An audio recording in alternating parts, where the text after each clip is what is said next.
First time, I remember one couple, the name was the Alexanders. They have 3 children, and they were approximately the age of my daughter. So they invited us. It was our first Passover service in the United States, and they invited us to the services, to the synagogue. And then they invited us for the celebration at their house. And it was so nice.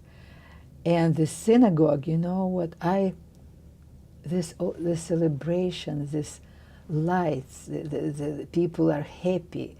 It was so foreign to me, and I am always concerned. Up until this point, I'm concerned. The windows are all open and people are celebrating, and the lights are shining.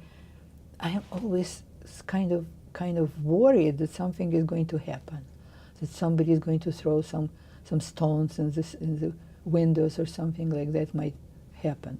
I don't know why. This kind of fear, I think I brought it from the Soviet Union. It's ingrained in me, this kind of fear.